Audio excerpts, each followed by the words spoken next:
The iron wheels of the westbound train screeched against the rails as it slowed to a final stop at Whispering Pines Station. Eleanor Blackwood clutched her 4 sleeping children closer, their small bodies warm against the chill of the October air that seeped through the worn wooden passenger car. Outside the window, a tall man in a pressed black suit paced the platform, checking his pocket watch repeatedly, his face growing stormy with each glance. When the station master called, "Whispering Pines, final stop before Carson Junction," Eleanor gathered her meager belongings. With practiced efficiency, she woke her 4 identical 5-year-old daughters and helped them into their threadbare coats. As she stepped onto the platform with the quadruplets clustered around her skirts, the man in black stopped pacing. His eyes widened, traveling from Eleanor's face to the 4 small girls clutching her hands and dress. "Mrs. Blackwood?" he asked, his voice sharp with disbelief. "Mr. Reynolds," she replied, trying to keep her voice steady. "I'm pleased to finally meet you." Thomas Reynolds took a step back, his expression shifting from shock to anger.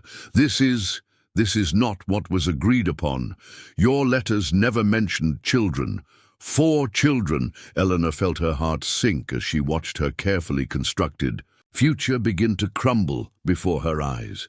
She reached instinctively for the medicine pouch hidden in her pocket, the last gift from her grandmother, before squaring her shoulders to face the man who had promised to be her husband. Across the platform, a tall figure watched the exchange with interest. The afternoon sun glinted off the silver and turquoise adorning his buckskin jacket as he stepped forward, his dark eyes fixed on the small medicine pouch now visible in Eleanor's trembling hand. "Before we jump back in, tell us where you're tuning in from, and if this story touches you, make sure you're subscribed, because tomorrow I've saved something extra special for you." Eleanor Blackwood had known hardship since the day she was born in a small Pennsylvania mining town in the spring of 1847. Her father, a mine worker with perpetually coal-stained hands, had died in a collapse when she was just 13. Her mother, determined to give her only child a better future, had scrimped and saved to send Eleanor to school, where she discovered an affinity for botany and medicine. By 20, Eleanor had become the town's unofficial healer, combining her grandmother's traditional remedies with modern medical knowledge gleaned from books she ordered with precious saved pennies. The miners and their families paid her in vegetables, mended clothes, and occasionally a few coins, enough to survive, but never to thrive. Then came the winter of 1872, when influenza swept through the mining camp with devastating efficiency. Eleanor worked tirelessly, moving from cabin to cabin with her pouches of herbs and tinctures. She saved many, but not her mother, who slipped away on a bitter January morning with a final whispered plea for Eleanor to find a better life. 3 months after her mother's death, Eleanor discovered she was with child, the result of a brief romance with a traveling geology professor who had promised to return but never did. When her condition became impossible to hide, the town's charity hardened into judgment. By the time she gave birth to not 1 but 4 identical daughters, Mary, Martha, Margaret, and Mercy, in the fall of 1873, even her most loyal patients had begun to seek medical attention elsewhere. For 5 years, Eleanor struggled to care for her daughters and herself. She took in mending, cleaned homes, and still offered her healing services to those willing to overlook her circumstances. But as the mining operation began to fail and families moved away, her situation grew more desperate. It was Mrs. Wilson, the shopkeeper's wife who still hired Eleanor to tend her rheumatism, who first suggested the matrimonial advertisement. "You have skills, Eleanor," Mrs. Wilson had said, pressing the catalogue into her hands, "and there are men out west who need wives with practical knowledge. They don't ask too many questions about the past if you can cook a decent meal and tend a garden." Eleanor had resisted at first, but as winter approached and her daughter's coughs echoed through their drafty one-room cabin, she finally penned her letter to the gentleman rancher seeking practical wife in the Oklahoma Territory. She described her medical knowledge, her gardening skills, her ability to run a household efficiently. She mentioned being widowed, a more acceptable fiction than the truth, but omitted any mention of her daughters, fearing it would diminish her chances of securing a favorable response. Thomas Reynolds had seemed perfect on paper. 45, established with a prosperous cattle ranch 10 miles outside of Whispering Pines, and in need of a sensible woman to bring civilization to a bachelor's home. His letters were straightforward, if not warm, discussing practical matters, like the size of his home, 8 rooms, the nearest neighbors, 3 miles, and the availability of a small surgery where Eleanor could continue her healing work for the ranch hands and neighboring homesteads. After 5 exchanges, he had sent train tickets and a brief note. "I will meet you at Whispering Pines Station on October 12th. We can be married by Judge Parker that afternoon." Now, standing on the windswept platform with Thomas Reynolds' expression shifting from disappointment to fury, Eleanor wondered if she had made a terrible mistake. 4 children, he repeated, removing his hat to run a hand through his thinning hair. "This changes everything, Mrs. Blackwood. I agreed to marry a healer, not to become father to a ready-made family of 5 mouths to feed. My daughters are well-behaved and old enough to help with light chores," Eleanor said, trying to keep desperation from her voice. "And I assure you, Mr. Reynolds, my skills as a healer are as advertised. I brought my full apothecary." "It's not a question of skills," Reynolds interrupted. "It's a matter of resources and expectations. This arrangement is no longer satisfactory." Eleanor felt little Martha's hand tighten around her skirt. Looking down, she saw fear reflected in 4 identical pairs of blue eyes. Eyes just like their father's, though the girl's had her dark hair and determined chin. "Mr. Reynolds," she began again, but he was already turning away. "I'm sorry you've had a wasted journey, Mrs. Blackwood," he said stiffly. "I'll speak to the station master about return passage to Pennsylvania. Good day." As Reynolds strode away, Eleanor fought to keep her composure. The station was nearly empty now, the other passengers long since collected by waiting family members or wagons bound for nearby farms. Only the station master remained, sweeping the platform with methodical strokes, carefully avoiding looking in her direction. Eleanor sat heavily on a bench, gathering her daughters close. "It'll be all right," she whispered, not believing her own words. Their funds were nearly depleted by preparations for this journey. A return ticket would leave them destitute upon arrival, if they could afford passage at all. "Are you hungry?" she asked, reaching for the small bundle of food she'd packed for the journey. As she unwrapped the cloth, something slipped from her pocket and clattered to the wooden platform. Her grandmother's medicine pouch, a small leather bag adorned with intricate beadwork in patterns passed down through generations. Inside were her most precious herbs and a small mortar made from riverstone.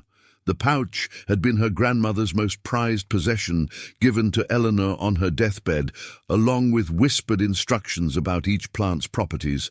As she bent to retrieve it, a shadow fell across the platform.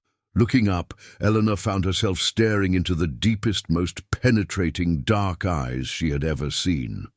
The man standing before her was tall and powerfully built, his skin burnished copper. By the sun, his black hair shot through with dignified silver at the temples. He wore a curious blend of traditional native clothing and settler garments, buckskin pants and jacket adorned with beadwork and silver, a cotton shirt beneath, and well-worn boots.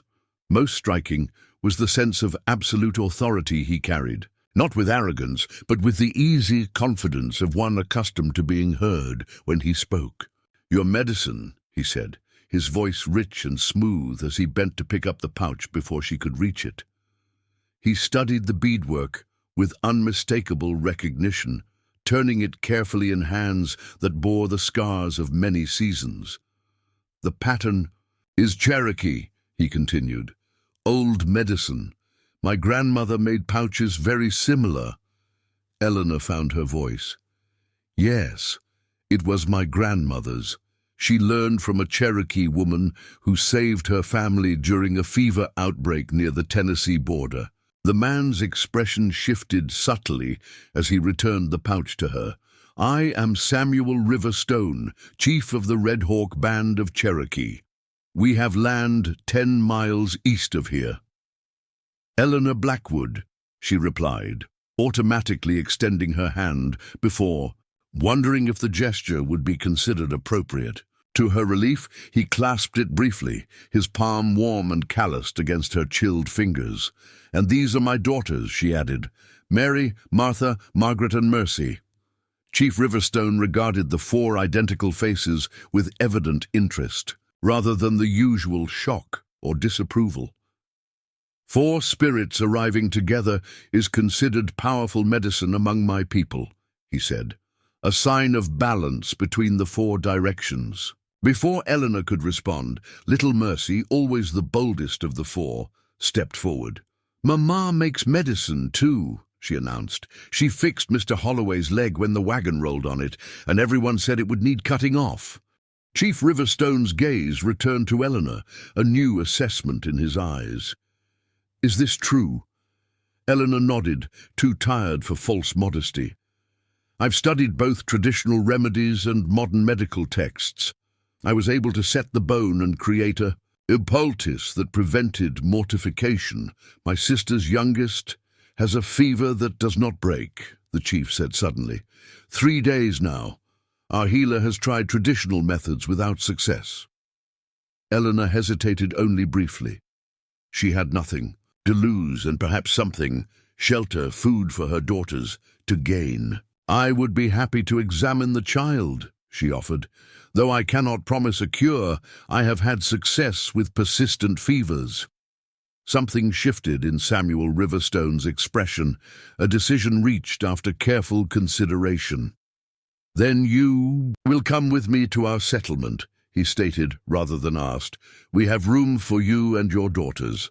And perhaps, Mrs. Blackwood, we may each have something the other needs." Preparing and narrating this story took us a lot of time. So if you are enjoying it, subscribe to our channel. It means a lot to us. Now back to the story. The journey to the Cherokee settlement tested Eleanor's remaining strength. Chief Riverstone had procured a wagon from a trading post near the station, driven by a young Cherokee man named Joseph, who spoke little but observed much. The quadruplets, initially wary, soon fell asleep in the wagon bed, lulled by exhaustion and the steady rhythm of the wheels over the Oklahoma plains. As they traveled east, Eleanor took in the landscape, so different from Pennsylvania's dense forests and rolling hills. Here the land stretched toward the horizon in waves of autumn golden grass, punctuated by stands of oak and hickory trees whose leaves blazed orange and crimson in the late afternoon light. In the distance, low mountains rose like sentinels against the gathering twilight. "Your land is beautiful," she said, breaking the silence that had settled between them. Chief Riverstone glanced at her. "It is not the land of my ancestors," he replied. "That place lies far to the east, in what your people call the Carolinas and Georgia. This is where we were sent after the Trail of Tears." Eleanor nodded, recognizing the gravity in his voice. "My grandmother spoke of it. Her teacher, the Cherokee, woman who taught her medicine, had walked that trail as a child."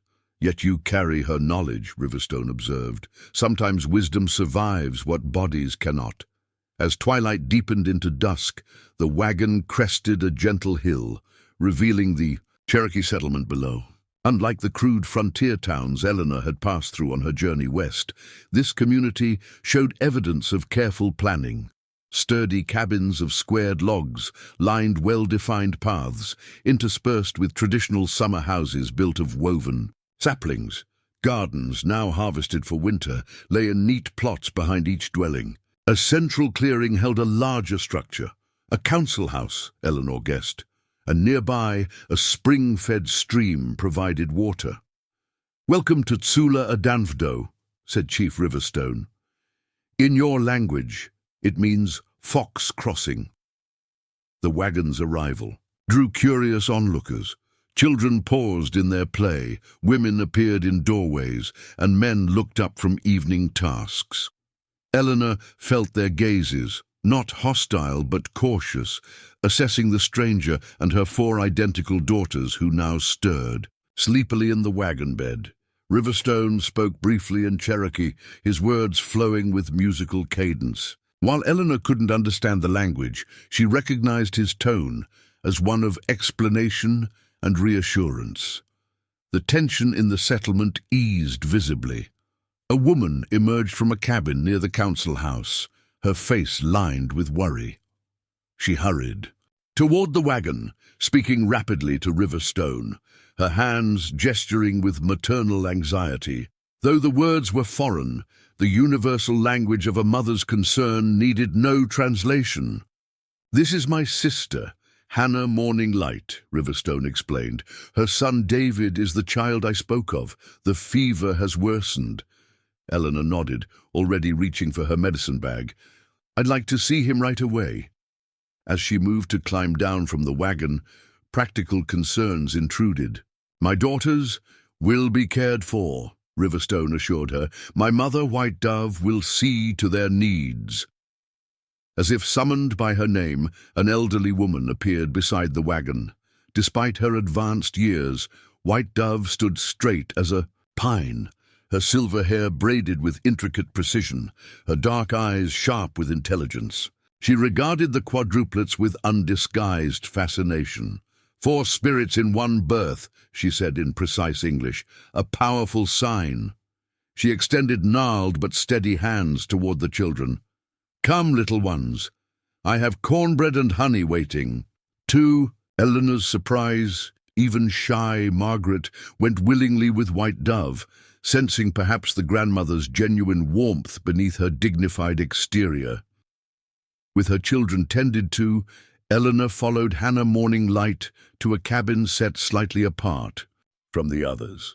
Inside, the dwelling was meticulously clean, furnished with a mixture of traditional Cherokee items and objects clearly obtained through trade: a carved wooden table, rush-bottom chairs, hand-woven blankets alongside iron cookware and glass. Lanterns. On a low bed in the corner lay a boy of perhaps 7 years. Even in the lantern light, Eleanor could see the unnatural flush of fever on his cheeks, the perspiration dampening his dark hair, and the restless movements of discomfort. A man sat beside him, bathing the child's forehead with a cloth dipped in water. He looked up as they entered, hope and skepticism warring in his expression. "This is John Tall Pine, my brother-in-law," Riverstone explained. "Hannah's husband and David's father."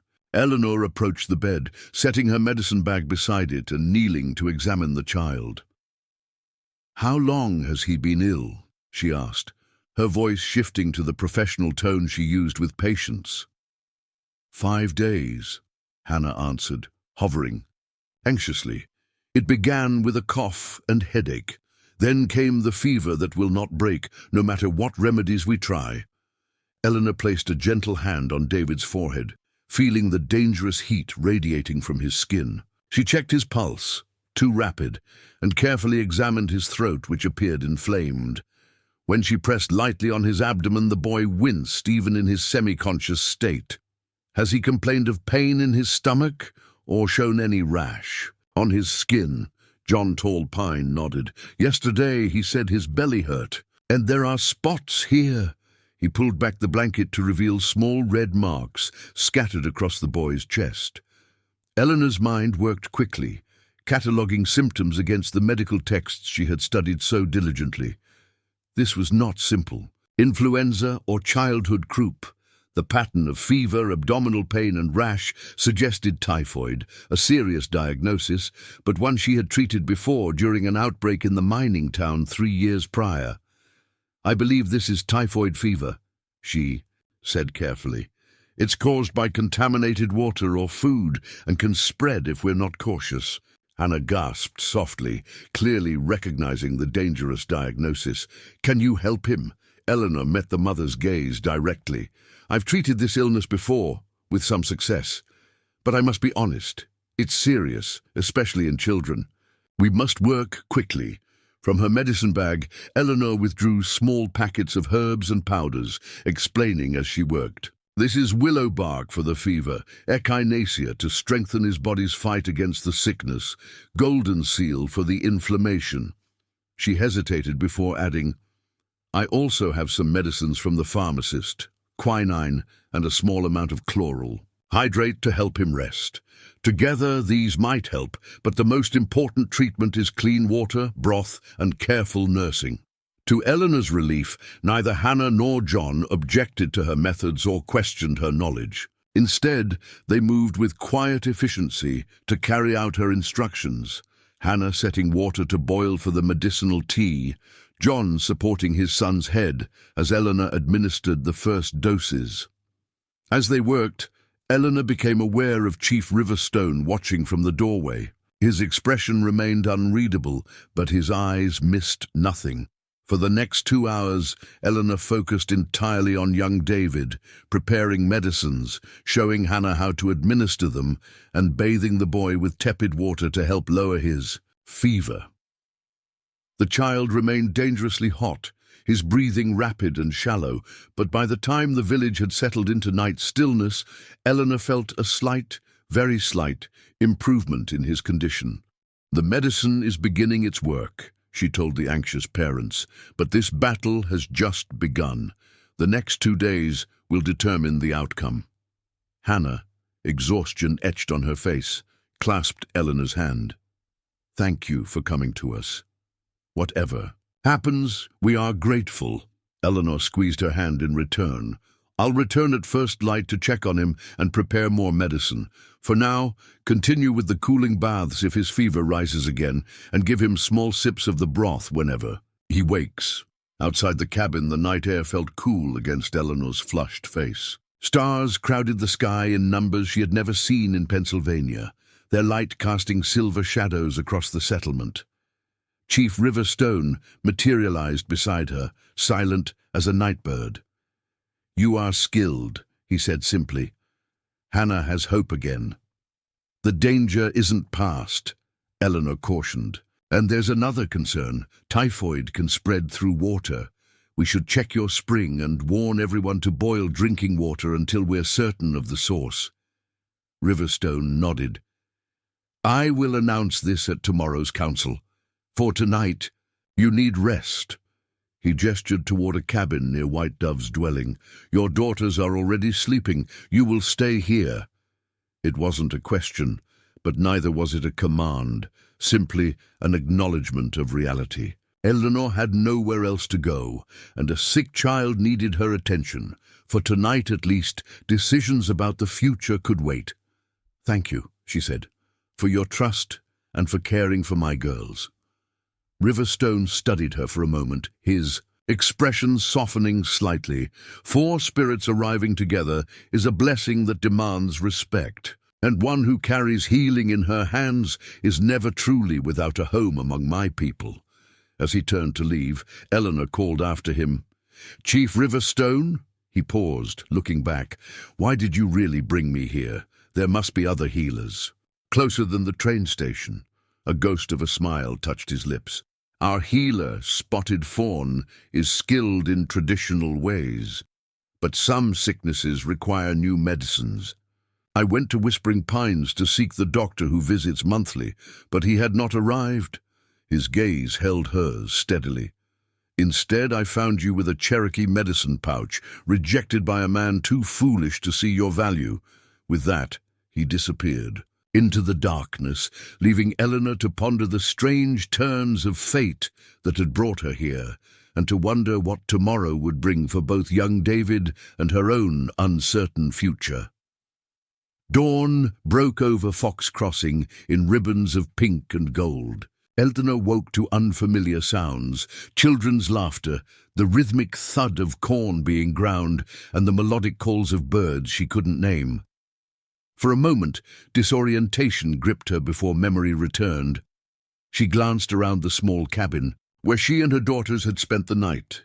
The space was simple, but thoughtfully prepared. 4 small pallets had been arranged for the quadruplets, who still slept soundly after their exhausting journey.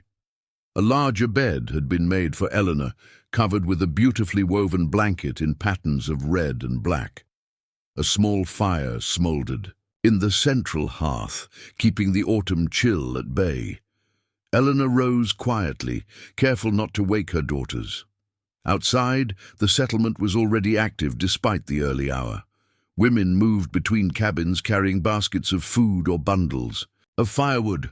Men gathered near the council house, their voices low as they discussed matters Eleanor couldn't discern. "Your daughters sleep like bear cubs in winter," came a voice behind her. Eleanor turned to find White Dove approaching, carrying a clay pot that steamed in the cool morning air. "They were exhausted," Eleanor replied. "Thank you for making us comfortable." White Dove handed her the pot. "Wild cherry tea, good for strength." Her sharp eyes assessed Eleanor. "You will need it. The boy is no better." Alarmed, Eleanor accepted the tea gratefully. "I should go to him right away." "Drink first," White Dove instructed firmly. "Healers who neglect themselves have short careers." Eleanor obeyed, finding the tea surprisingly sweet with an underlying tartness that refreshed her tired mind. As she drank, White Dove continued, "Your little ones will be safe with me. The women are curious about them. 4 spirits in one birth is rare among any people." "They've always attracted attention," Eleanor admitted, though not always kindly. White Dove's weathered face creased in understanding. "Your people can be cruel to what they don't understand. 4 is a sacred number to us. The 4 directions, the 4 seasons, the 4 stages of life. Your daughters will find welcome here." Before Eleanor could respond, Hannah appeared, her face drawn with a night's vigil. "Eleanor, please. David's fever grows worse." Passing the empty cup back to White Dove with a grateful nod, Eleanor grabbed her medicine bag and followed Hannah to her cabin. Inside, the atmosphere was heavy with fear. John Tall Pine sat beside his son, his stoic expression belied by the tension in his shoulders. The boy lay motionless, except for the rapid rise and fall of his chest, his skin flushed an alarming shade of red. Eleanor moved quickly to David's side, assessing his condition with practiced hands. The fever had indeed spiked dangerously higher. The rash had spread, and when she gently pressed on his abdomen, the child moaned in pain even through his delirium. "I need to prepare a stronger medicine," she said, not bothering to hide her concern, "and we must continue the cooling baths more frequently." For the next hour, Eleanor worked steadily, brewing a more potent fever remedy and instructing Hannah on how to apply cool compresses to the pulse points at David's wrists, neck, and temples. When the boy began to shiver violently despite his fever, Eleanor added warming herbs to a foot soak, explaining the need to draw the heat downward from his head. "This is unlike any treatment our healer uses," John observed, not critically but with cautious interest. "It combines what I learned from medical texts with my grandmother's traditional knowledge," Eleanor explained as she worked. Different traditions often arrive at similar truths through different paths. By mid-morning, a subtle change came over David. His breathing eased slightly, and the violent shivering subsided. Eleanor checked his pulse and found it stronger, though still too rapid. "The medicine is helping," she told the anxious parents, "but we're far from victory. The next day will be critical." As she spoke, a shadow darkened the doorway. "Chief River, Stone entered, his commanding presence filling the small cabin. He looked first at his nephew, then at Eleanor with searching intensity. "Will he live?" he asked directly. Eleanor appreciated his straightforwardness. "If we can break the fever within the next day, yes. His body is strong and he fights hard." Riverstone nodded, accepting her assessment. "The council has met. All water is being boiled as you suggested, and the spring is being examined for possible contamination." "Good," Eleanor said. "That will help prevent further cases. Has anyone else shown similar symptoms?" 2 children have slight fevers, but nothing like David's. Spotted Fawn is watching them closely. Eleanor hesitated before offering, "I'd be happy to examine them as well, if Spotted Fawn permits." Something like approval flickered in Riverstone's expression. "She has asked to meet you. When you can leave David, she waits at the medicine lodge." This was unexpected. Eleanor had feared potential resentment from the Cherokee healer, not an invitation. "I'll go when Hannah returns from preparing more broth." As if summoned by her name, Hannah entered carrying a steaming wooden bowl. Seeing her brother, she reported, "David took water without fighting. His eyes opened briefly." "Encouraging signs," Eleanor confirmed. Riverstone spoke briefly to his sister in Cherokee, then turned back to Eleanor. "I'll escort you to Spotted Fawn when you're ready, and your daughters are asking for you. They've become the center of attention in the village." Eleanor smiled despite her fatigue. "They usually do. I'll check on them first, then meet with Spotted Fawn." Outside, the morning had warmed considerably. Eleanor blinked in the bright sunlight, allowing Riverstone to guide her toward the sound of children's laughter. They rounded a large oak tree to find a remarkable scene. Her quadruplets, usually wary of strangers, were happily engaged with a group of Cherokee children in what appeared to be a game involving colored stones and much giggling. "Martha, Mary, Margaret, Mercy," Eleanor called. 4 identical heads turned simultaneously, and 4 identical smiles bloomed at the sight of their mother. They ran to her, chattering excitedly. "Mama, we're learning Cherokee words. Mrs. White Dove gave us cornbread with honey. They don't make us say which one is which. Can we stay here forever?" This last question, from Mercy, caused Eleanor to glance uncertainly at Riverstone, whose expression remained unreadable. "We'll talk about that later," she told her daughters, smoothing their dark hair. "Are you being good guests?" "The best," affirmed White Dove, who sat nearby watching the children play. "They have quick minds and careful hands. Mercy helped me string beads this morning. Her fingers are nimble." Eleanor's heart warmed at the genuine praise. "Thank you for watching them. I need to meet with Spotted Fawn now, but I'll return soon." "They are no burden," White Dove assured her. "Go tend to your healer's business." With a final embrace for each daughter, Eleanor followed Riverstone toward a structure set slightly apart from the other buildings. Unlike the squared log cabins, this building was circular, its walls made of saplings bent into a dome and covered with bark and woven mats. Smoke curled from an opening at the top, carrying a complex fragrance of herbs and resins. "The medicine lodge," Riverstone explained, "sacred space for healing and ceremony." Before they reached it, a woman emerged. She was perhaps 40, with a dignified bearing and penetrating eyes that immediately assessed Eleanor from head to toe. Her hair, streaked with premature silver, was braided with small shells and beads that clicked softly when she moved. She wore a dress of soft buckskin adorned with intricate beadwork, and around her neck hung numerous pouches similar to Eleanor's own medicine bag. "Spotted Fawn," Riverstone said by way of introduction. "This is Eleanor Blackwood, the healer, who tends David."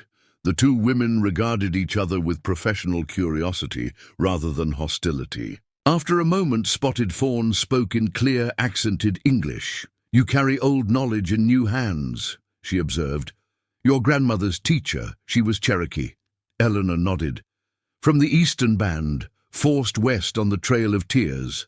Her name was Willow Branch." Spotted Fawn's eyes widened slightly. Willow Branch was my mother's cousin. She was thought lost during the removal. A smile transformed her serious face. So the medicine returns to us. This is good. With that simple declaration, the potential tension between competing healers dissolved. Spotted Fawn gestured for Eleanor to enter the medicine lodge. Come, show me what you have learned and taught. Perhaps together we can save more than one child. As Eleanor ducked through the low entrance, she felt the weight of judgment lift from her shoulders. Here, her knowledge was valued.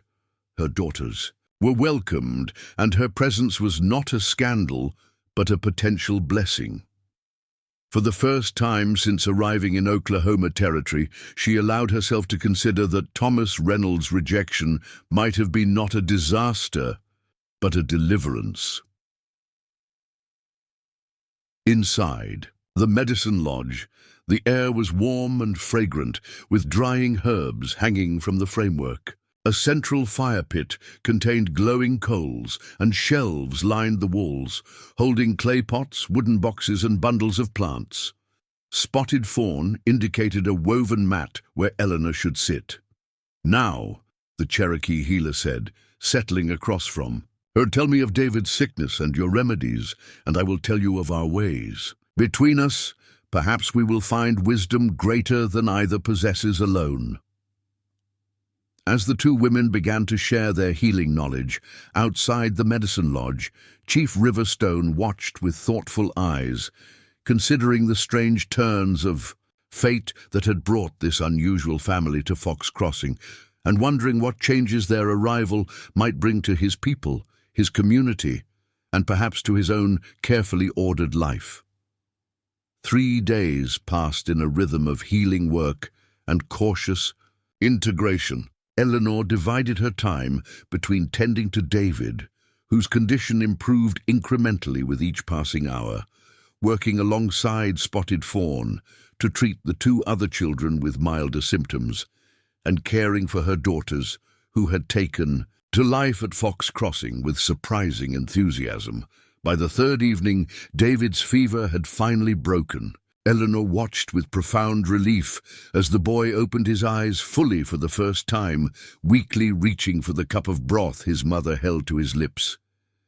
Hannah wept silently, while John Tallpine placed a hand on Eleanor's shoulder, a gesture of gratitude that required no words. He will need time to regain his strength, Eleanor cautioned. The illness has weakened him considerably, but the worst has passed. You have given us back our son, Hannah said simply. There is no repayment sufficient for such a gift. Eleanor shook her head. Your welcome of my daughters and me is payment enough. After ensuring David would continue to improve with proper care, Eleanor left the family to their private relief and stepped into the cool evening air. The settlement had taken on a golden glow in the sunset, smoke from cooking fires rising in straight columns against the darkening sky. She paused, absorbing the scene with a sense of unreality. Just 4 days ago, she had stepped off a train expecting to meet her future husband. Now, she found herself integrated into a community she had never imagined joining. Your medicine has worked well, came Chief Riverstone's voice behind her. Eleanor turned to find him approaching, his tall figure silhouetted against the sunset. It was a combination of approaches, she replied honestly. Spotted Fawn's knowledge of local plants strengthened my remedies considerably. He nodded, gesturing for her to walk with him. She speaks highly of your skills, says you have good hands and a listening mind. High praise from her. They strolled toward the central clearing, where children were finishing their evening games before bedtime. Eleanor spotted her daughters among them, their identical faces flushed with exertion and happiness as they participated in what appeared to be a variation of hide-and-seek. They have adapted quickly, Riverstone observed, following her gaze. Children often do, Eleanor said, though mine have surprised me. They've always been wary of strangers, Having faced unkindness in our town, Riverstone's expression darkened slightly. Your people judge harshly what they do not understand. Some do, Eleanor agreed. Though not all. My grandmother taught me to look for goodness in unexpected places.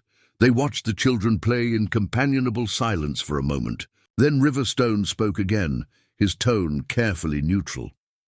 What are your plans now, Eleanor Blackwood? Will you seek another husband through these mail advertisements? The question caught her off guard, though she had been considering the same matter privately.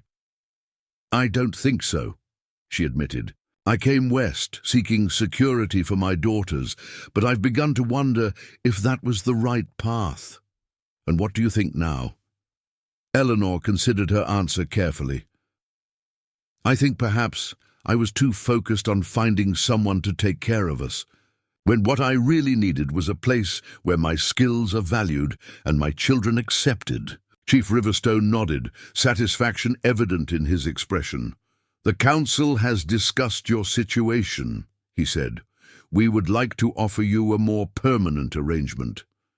Eleanor's heart quickened. What sort of arrangement?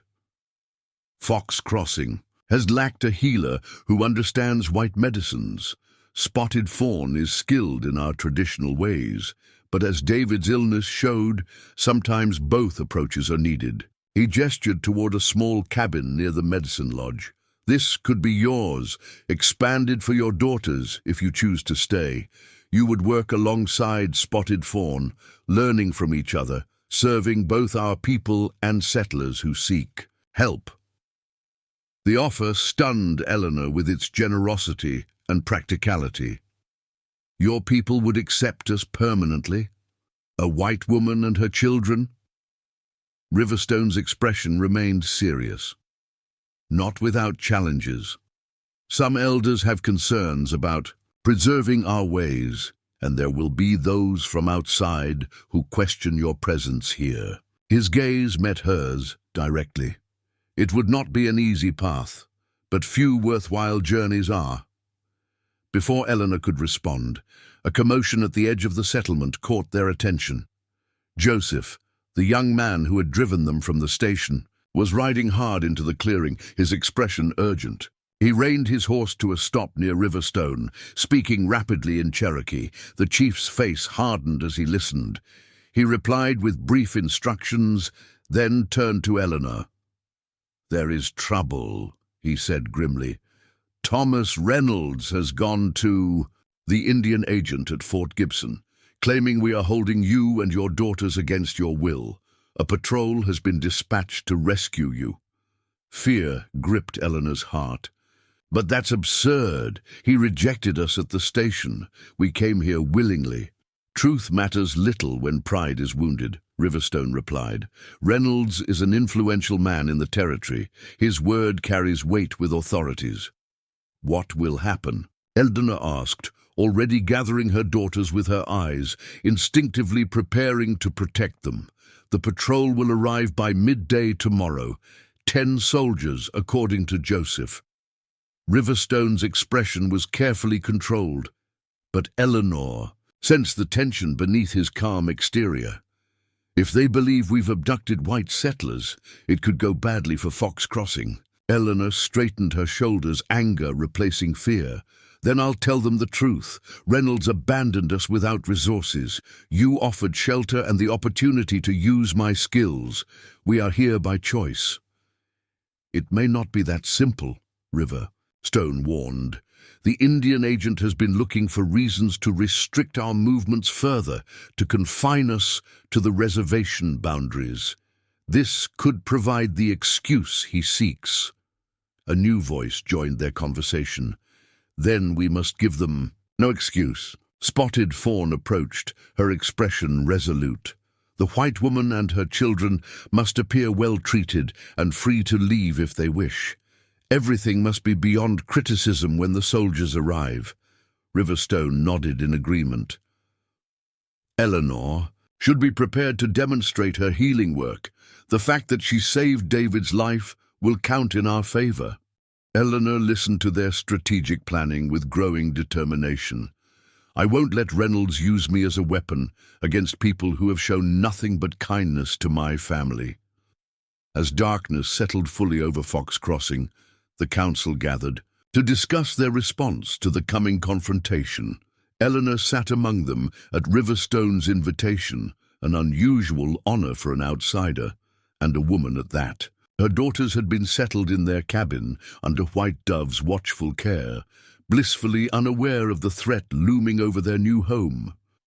The council members, 7 men and 3 women of varying ages, sat in a circle within the council house. A central fire provided both warmth and symbolic focus as each person spoke in turn, offering their perspective on the situation and potential responses. Eleanor understood little of what was said in Cherokee, but Riverstone translated the key points. Dancing Bear believes we should send you to meet the soldiers outside our boundaries, he explained, after one elder had spoken at length, to show you are free to come and go.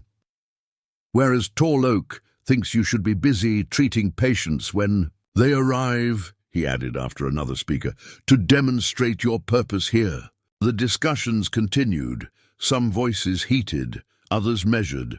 Throughout it all, Eleanor was struck by the deliberative process, each perspective heard, none dismissed without consideration, the good of the community placed above individual preferences. Finally, it was her turn to speak. She rose, conscious of all eyes upon her. I am grateful for your welcome and protection, she began carefully. My daughters and I came here by choice, and wish to stay by choice. I will make that clear to any who question it. She took a deep breath before continuing. But I will not be the cause of trouble for people who helped us when we had nowhere else to turn. If my presence here threatens Fox Crossing, we will leave. Riverstone translated her words, which were met with murmurs of approval.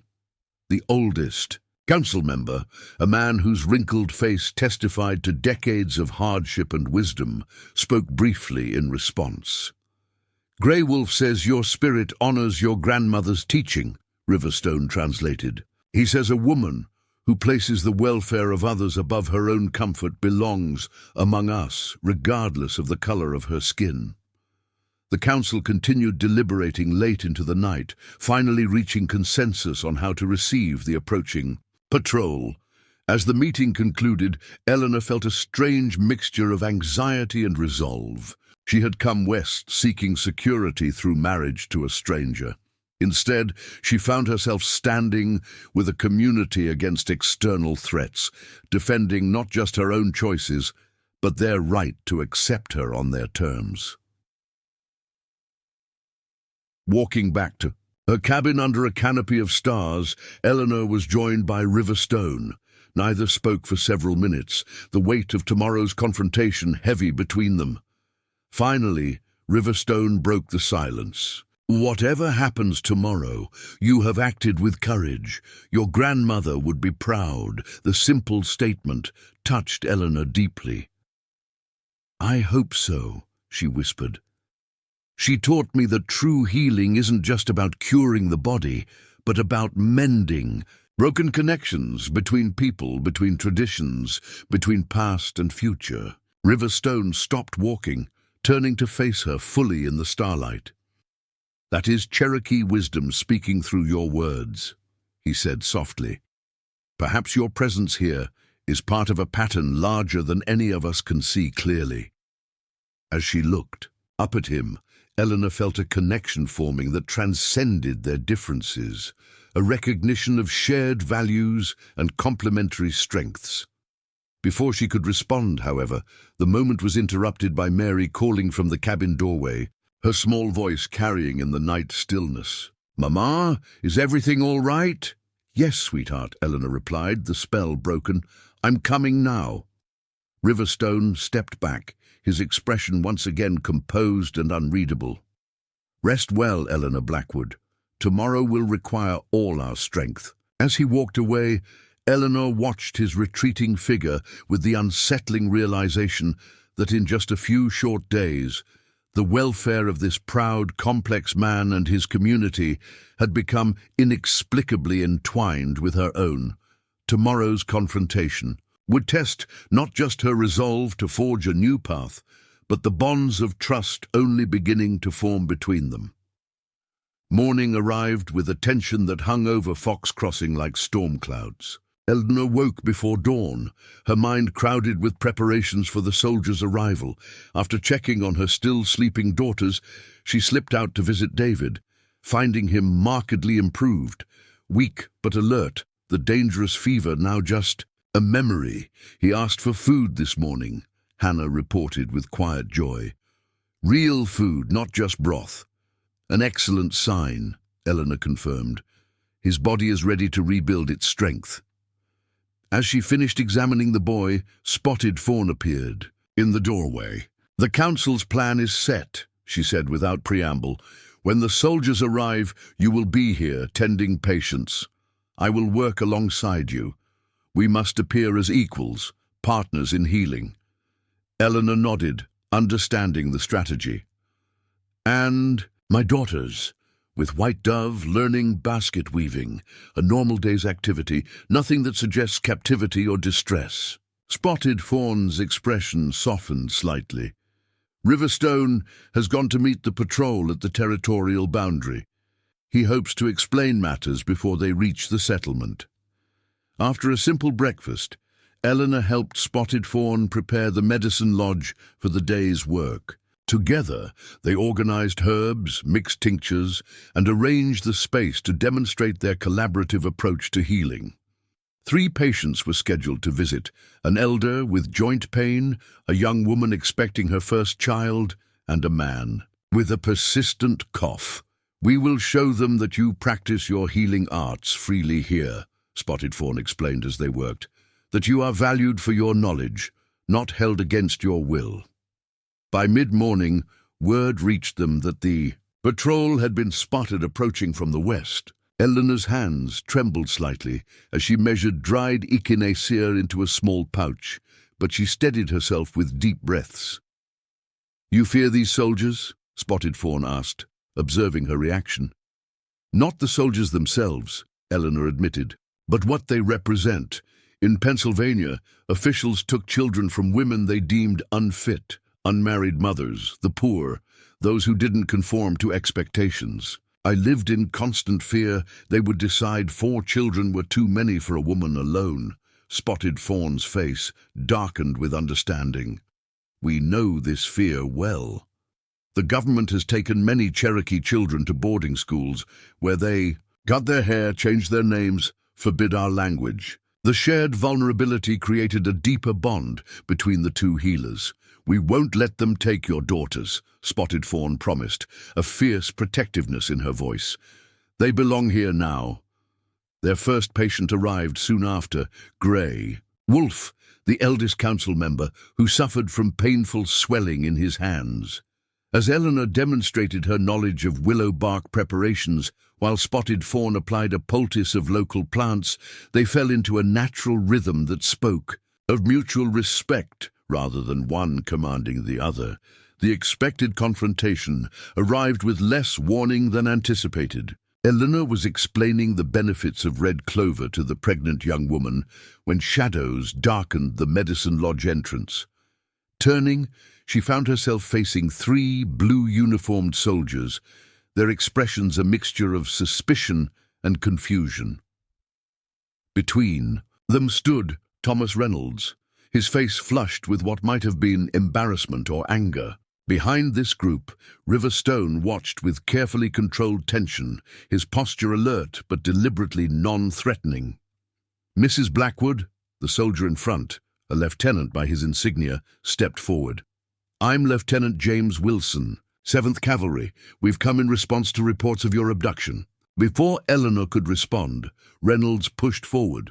There's no need to question her here, he said sharply. These savages have obviously coached her on what to say. We should remove her and the children immediately. Eleanor felt a surge of indignation at his presumption. Rising to her full height, she addressed the lieutenant directly, ignoring Reynolds entirely. "Lieutenant Wilson, I appreciate your concern, but I assure you it's misplaced. My daughters and I are here by choice, not coercion." She gestured to Spotted Fawn and the pregnant woman. "As you can see, I'm practicing my profession as a healer, working alongside the Cherokee medicine woman to serve this community." The lieutenant assessed the scene, clearly noting Eleanor's clean appearance, free movement, and the respectful distance maintained by the Cherokee present. "Mr. Reynolds claims you were stranded at Whispering Pine Station after a misunderstanding, and that these Indians took advantage of your vulnerable position." Reynolds' face reddened further at the diplomatic description of his rejection. "It was more than a misunderstanding," he blustered. "She misrepresented herself in our correspondence, never mentioning the 4 children. But that doesn't justify her being taken by—" "I was not taken," Eleanor interrupted firmly. "When Mr. Reynolds made it clear that my daughters and I were unwelcome, Chief Riverstone offered us shelter and a place where my healing skills could be put to use." She met the lieutenant's gaze directly. "We accepted freely, and have been treated with nothing but kindness and respect." The lieutenant frowned slightly, glancing between Eleanor and Reynolds. "The children, where are they? We need to confirm their welfare." "Of course," Eleanor agreed. "They're with the chief's mother, learning traditional crafts. I'd be happy to take you to them." As they exited the medicine lodge, Riverstone fell into step beside Eleanor, his presence reassuring despite his silence. The small procession made its way to White Dove's cabin, where the quadruplets were indeed engaged in basket weaving, their small fingers carefully following the elder's instructions. At the sight of the soldiers, the girls looked up with momentary alarm but quickly relaxed when they saw Eleanor. "Mama," Mercy called, "look at my basket." The 4 identical little girls, clean, well-fed, and obviously content, presented a powerful visual argument against Reynolds' claims. Lieutenant Wilson's skeptical expression softened visibly as he watched the children proudly showing Eleanor their handiwork. "These are your daughters, Mrs. Blackwood?" the lieutenant asked. "Yes, my quadruplets, Mary, Martha, Margaret, and Mercy." "Quadruplets?" one of the other soldiers whispered, crossing himself reflexively. Reynolds shifted uncomfortably. "The point remains that they don't belong here, living among Indians. It's not natural, not proper." Lieutenant Wilson studied the scene thoughtfully. "Mrs. Blackwood, may I speak with you privately?" Eleanor nodded, instructing her daughters to continue their lesson. She followed the lieutenant a short distance away, aware of both Riverstone's and Reynolds's eyes following them. "Ma'am, I need you to be completely honest," Wilson said in a low voice. "Are you under any form of duress? Do you wish to leave, but feel unable to say so in their presence?" "No, Lieutenant," Eleanor replied without hesitation. "When Mr. Reynolds abandoned us at the station, Chief Riverstone recognized my medicine pouch as similar to those used by Cherokee healers. He brought us here because his nephew was gravely ill with typhoid fever. The boy would have died without treatment." She straightened her shoulders. "I've been offered a permanent position here, working alongside Spotted Fawn, combining our different healing traditions. My daughters are safer and happier than they've ever been."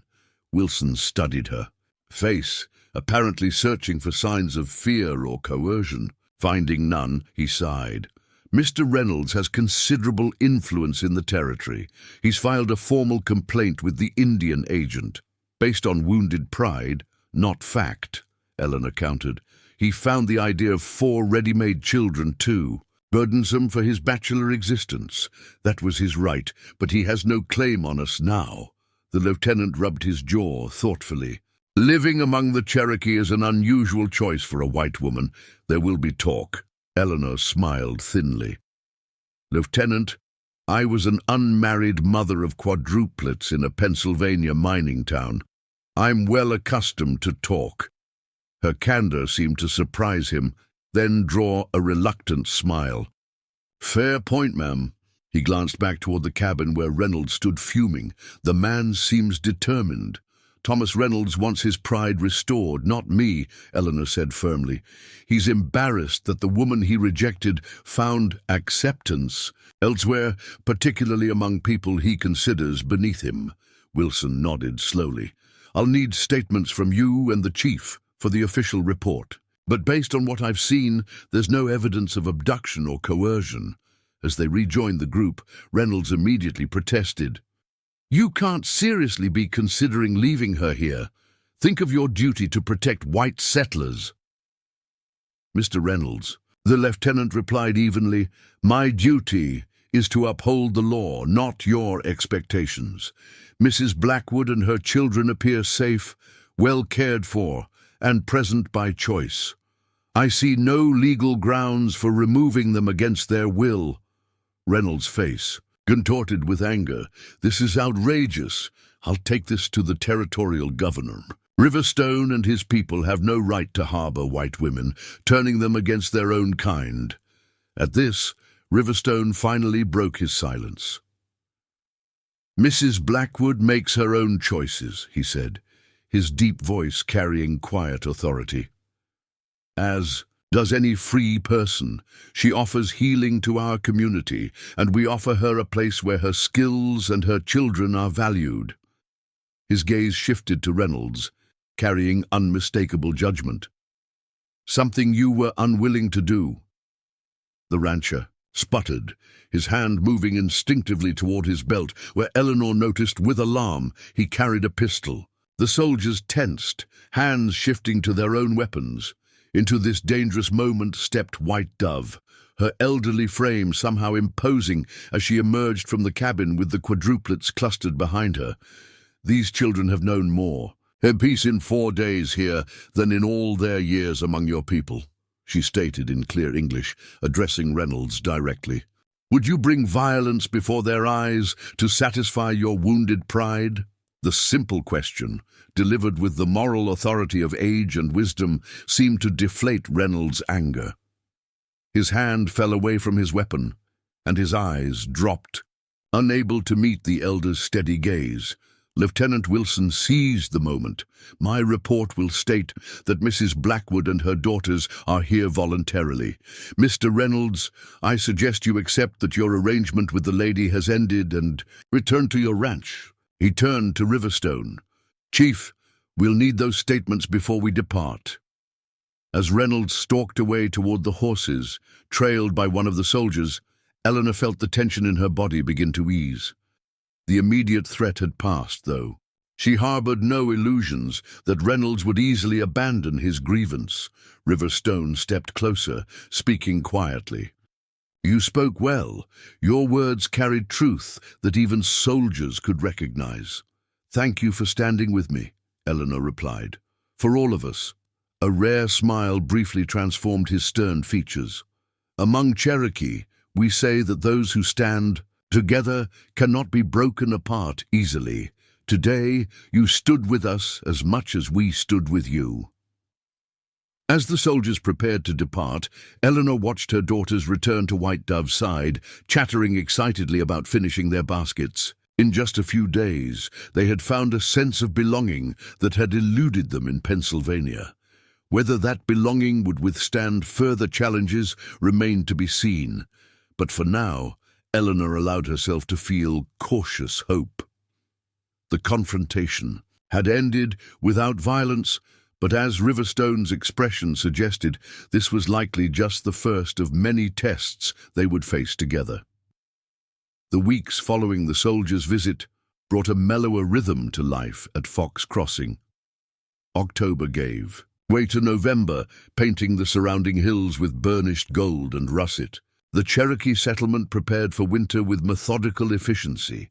Smokehouses filled with venison and wild turkey, root cellars stocked with squash and potatoes, corn stored in carefully constructed cribs. Eleanor and her daughters settled into a cabin that the community had expanded for them, adding a sleeping area for the quadruplets and a covered porch where Eleanor could dry her medicinal herbs. The interior walls now displayed a mixture of her grandmother's remedies and new Cherokee medicines, symbolic of the blended healing practice she was developing with spotted fawn. The children thrived in their new environment. They attended lessons with the Cherokee children, learning both English and Cherokee words under the patient tutelage of Hannah, who had once taught at a mission school. Their natural mimicry made them quick studies of the language, often absorbing phrases faster than Eleanor herself. "Your girls have Cherokee spirits in white bodies," White Dove observed one evening as she taught Eleanor to weave a traditional food basket. "They move between worlds without fear." Eleanor smiled, watching her daughters playing a stick and hoop game with David, now fully recovered, and several other children. "They've never belonged anywhere before," she said softly. "In Pennsylvania, they were oddities, objects of suspicion or unwelcome curiosity. 4 is sacred," White Dove repeated her earlier wisdom. "The Creator sent them together for a reason." She paused in her weaving, fixing Eleanor with her penetrating gaze. "Just as you were sent to us for a reason." Before Eleanor could respond to this mystical assertion, Riverstone approached their work area. In recent weeks, he had made a habit of seeking Eleanor out in the evenings, sometimes to discuss settlement business that might affect her healing work, but increasingly to simply share thoughts about books they had both read or Cherokee traditions he thought might interest her. "The council meeting has ended," he announced, settling beside them on a carved wooden bench. "We've received word from the Indian agent." Eleanor's hands stilled on her half-finished basket, her heart quickening. "About Reynolds' complaint?" Riverstone nodded, his expression revealing nothing. "The agent has determined there is insufficient evidence of wrongdoing on our part. Your statement and Lieutenant Wilson's report were persuasive." Relief coursed through Eleanor. "So the matter is settled?" "Officially, yes." Riverstone's tone suggested caution. "Unofficially, Reynolds continues to speak against your presence here to anyone who will listen. He has powerful friends among the territorial authorities," White Dove snorted dismissively. "That man's pride is too big for his spirit." Riverstone's lips quirked in a rare smile at his mother's assessment. "True, but wounded pride can be dangerous when combined with influence." Eleanor considered this worrying information. "What does the council recommend?" "For now, caution when traveling beyond our boundaries. You should not go to Whispering Pines or other settlements alone." His gaze moved to the quadruplets. "And the children should remain within Fox Crossing until tensions ease." The protective suggestion made sense, even as it chafed against Eleanor's independent nature. "I have little reason to leave anyway," she conceded. "Everything we need is here."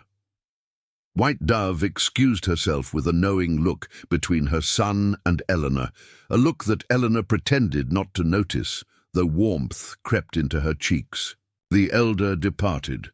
Riverstone moved closer on the bench.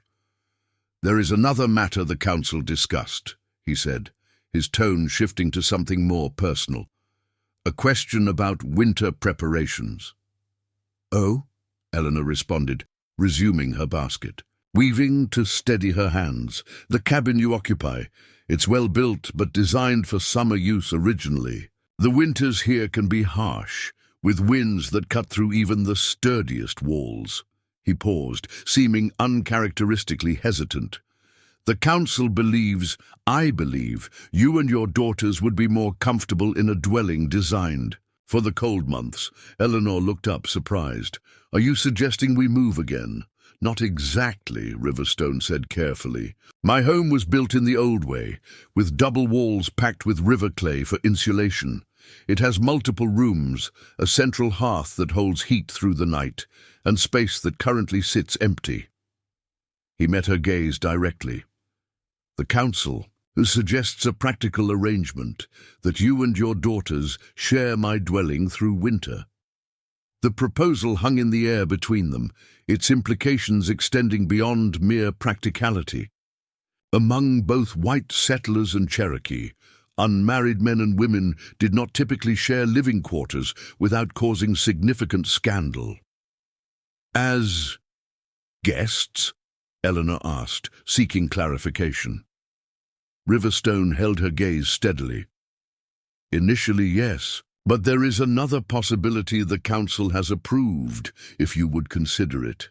He took a deep breath. Among Cherokee, when a widow with children and a widower join households, a period of living under one roof often precedes a formal union. It allows the children to adjust and the adults to confirm their compatibility before final commitments. A maid? Eleanor's heart pounded so loudly she was certain he must hear it. Are you proposing marriage? I am proposing consideration, he clarified gently. You came west seeking a husband sight unseen. I would not ask you to make a similar leap now, especially given all that has happened. His expression softened slightly. But I would ask you to consider whether such an arrangement might eventually be welcome.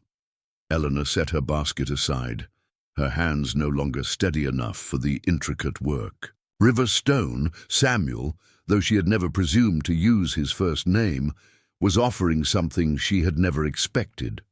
Not a marriage of convenience with a stranger, but the possibility of a union built on growing respect and shared purpose. Your people would accept such a match, she asked, practical concerns intruding despite the emotion of the moment. A white woman married to their chief? It would not be without precedent, he replied. Many Cherokee families include white ancestors. What matters is not the color of one's skin, but the nature of one's heart. He smiled slightly. And your heart has proven itself worthy of consideration, Eleanor Blackwood. The use of her name, spoken with such quiet significance, touched something deep within her. Yet caution held her back from an immediate answer. And my daughters, they would become Cherokee, he finished simply. My daughters in name, spirit and tribal standing, with all the protection and privileges that entails. The magnitude of what he offered took her breath away. Not merely shelter for the winter or personal companionship, but legitimate standing for her children within a community that valued them. I would need to speak with them, she said finally. They're young, but this decision affects their lives. Profoundly, Riverstone nodded approval in his expression. Of course, a good mother consults her children before changing their path. He rose from the bench. Take whatever time you need. The offer remains open. As he turned to leave, Eleanor called after him. Samuel? He paused, surprise flickering across his features at her use of his given name. Thank you, she said simply. Not for the offer itself, though it honors me deeply, but for allowing me time to consider it properly. My hasty correspondence with Thomas Reynolds taught me the danger of rushed decisions. The smile that transformed his stern features was, like sunrise breaking over the hills, the Cherokee way values thoughtful consideration. It is one of many things we might teach each other, Eleanor, should you choose this path. After he departed, Eleanor remained on the bench, watching her daughters play as twilight deepened around Fox Crossing. The choice before her was momentous, not just practical shelter for winter, but a complete transformation of her children's future and her own. That night, after settling the quadruplets to sleep, she sat by the hearth fire, contemplating the unexpected turn her life had taken. When she'd boarded the train west, she had imagined herself becoming the wife of a prosperous rancher, accepted, if not embraced by society, providing her daughters with security and respectability according to white settlers' standards. Now, she faced the possibility of becoming the wife of a Cherokee chief, fully integrated into a culture not her own, raising her children with traditions that would set them apart from the white world forever.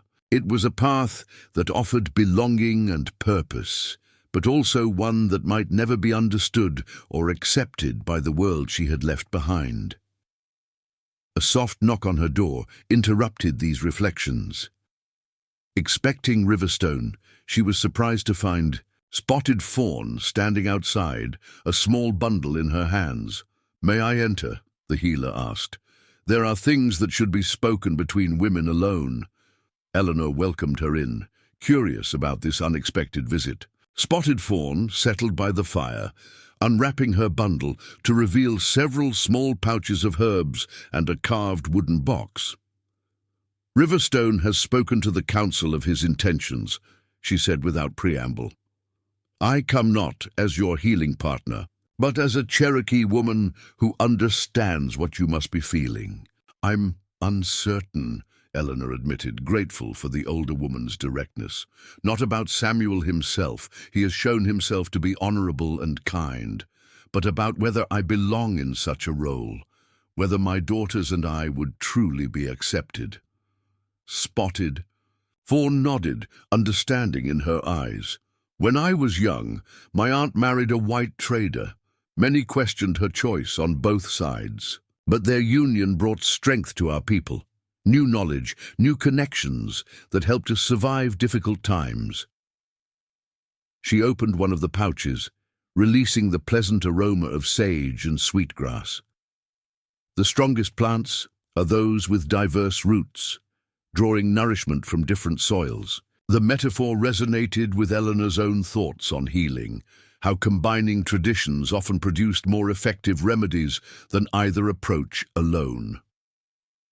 "The children," Spotted Fawn continued, "they already walk the Cherokee path with natural ease. They would grow into strong women with feet in both worlds, a valuable perspective in changing times." "And the community," Eleanor pressed. "Would they truly accept us as family, not just useful outsiders?" Spotted Fawn's expression grew solemn. "There will always be some who resist change. But Riverstone is respected for his wisdom. If he chooses, you most will trust his judgment." She picked up the carved box. "And there is this to consider." She opened the lid to reveal a delicate necklace of turquoise, silver, and carved bone, clearly an item of significant value and meaning. This belonged to Riverstone's wife, Willow Dancer, who died giving birth to their son 5 winters ago. Spotted Fawn's voice softened with old grief. "The boy survived only a few hours, leaving Riverstone alone. Since then, he has led our people with dedication, but carried emptiness in his heart." She closed the box gently. "Until you arrived with your healing hands and your 4 bright spirits." The revelation of Riverstone's previous loss added new dimension to his offer. Eleanor understood suddenly that he too was taking a risk, opening himself to potential heartbreak by offering his home and heart to her and her daughters. "He asked me to give you this," Spotted Fawn continued, handing Eleanor the closed box. "Not as pressure to accept, but as a symbol of his serious intent. Among Cherokee, such a gift indicates that a man has considered deeply and offers not just words, but his ancestors' blessing." Eleanor accepted the box with trembling hands, overwhelmed by its significance. "Thank you for bringing this, and for your counsel." As Spotted Fawn prepared to leave, she paused at the door. "One more thing, Eleanor Blackwood. Whatever you decide, know that you have already changed Fox Crossing. Your healing knowledge has saved lives. Your courage against Reynolds showed others that not all white people view us as lesser beings." She smiled. "Some paths choose us, even when we think we are choosing them." Left alone once more, Eleanor carefully opened the box to examine the necklace within. Its craftsmanship was exquisite, the turquoise stones polished to a deep blue that reminded her of the sky above the Oklahoma plains. More than its material value, she felt the weight of its meaning, a connection to Riverstone's past and a possible future she had never imagined for herself. Outside, the November wind whispered through the trees, carrying the first hint of winter's approach. As she closed the box and held it to her heart, Eleanor wondered what her grandmother would advise if she could see her now. A mail-order bride who never reached her intended husband, instead finding an unexpected home among people she had been. Taught to consider foreign and strange, the answer came to her with surprising clarity. Follow the path of healing, child. It will lead you where you're meant to be.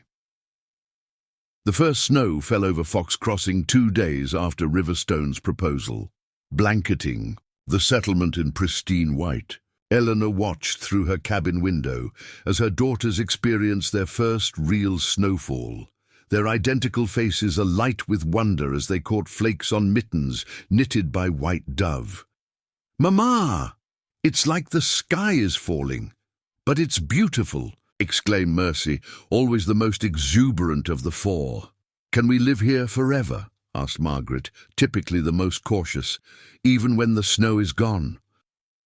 The innocent question brought Eleanor's pending decision into sharp focus. She had spent the past 2 days in careful consideration, weighing practical concerns against emotional ones, examining her growing feelings for Riverstone against her fears of entering a cross-cultural marriage. "Would you like that?" Eleanor asked, kneeling to her daughter's level. "To stay here permanently, to become part of the Cherokee community." The quadruplets exchanged glances, that mysterious silent communication they had shared since infancy passing between them. Mary, the oldest by minutes and often their spokesperson, answered, "We belong here, Mama. The other children don't stare at us like we're strange. Mrs. White Dove tells us being 4 is special, not something to whisper about." "And Chief Riverstone is nice," added Martha shyly.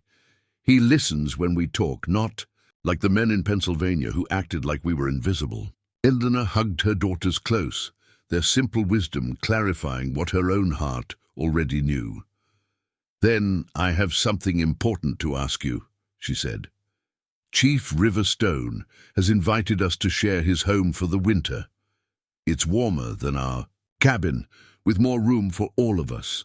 She paused, carefully choosing words appropriate for 5-year-olds. "He has also asked if we might consider becoming his family, not right away, but after we've lived together for a time and are certain it's what we all want." "Would he be our father?" Mercy asked, her blue eyes wide. Eleanor nodded.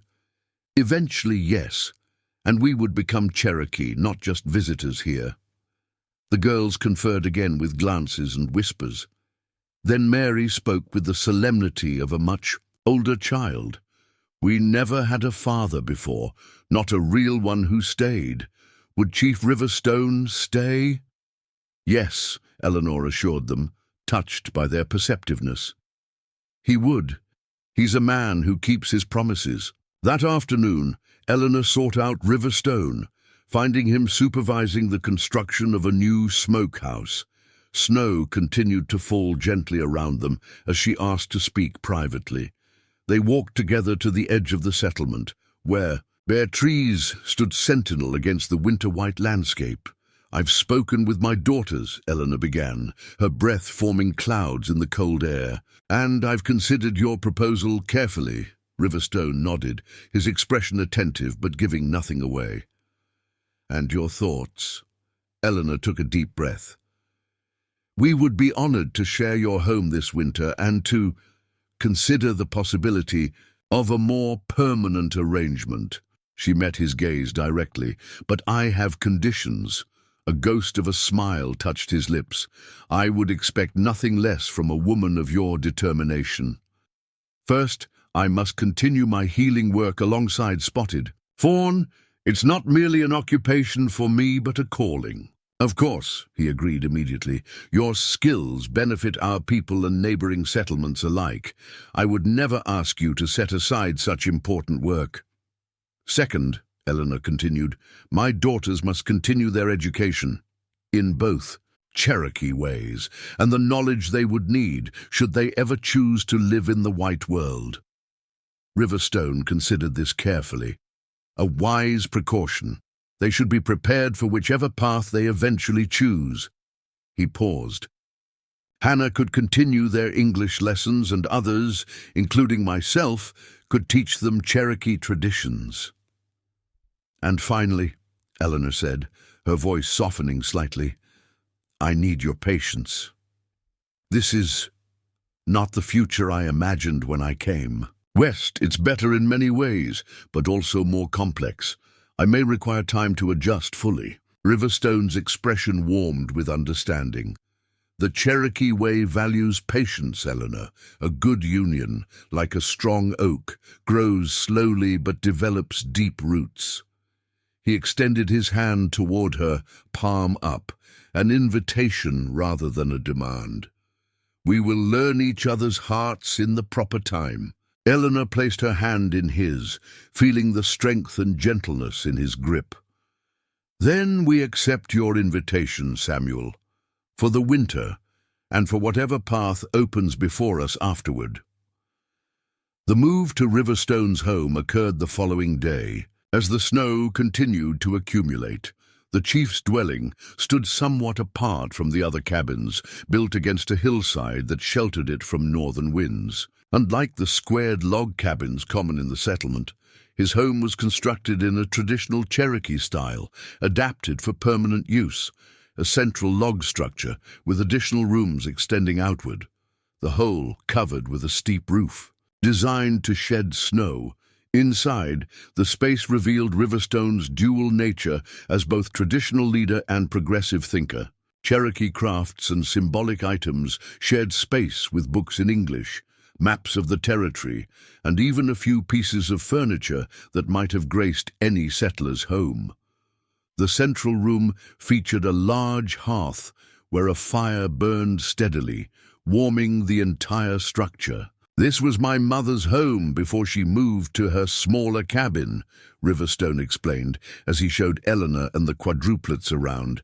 It has housed 3 generations of our family. Eleanor noticed that while the dwelling was meticulously maintained, it had the slightly austere quality of a place occupied by someone living alone. No small feminine touches softened the rooms.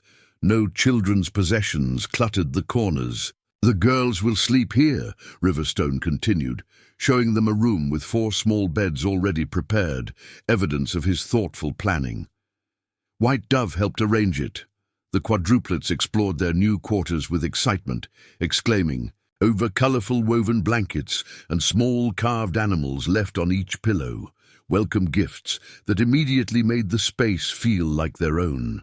And you will have this room, he said to Eleanor, opening a door to a chamber containing a larger bed with a handsome quilt, a small table with a mirror, and a chest for her possessions. My room is across the central hall.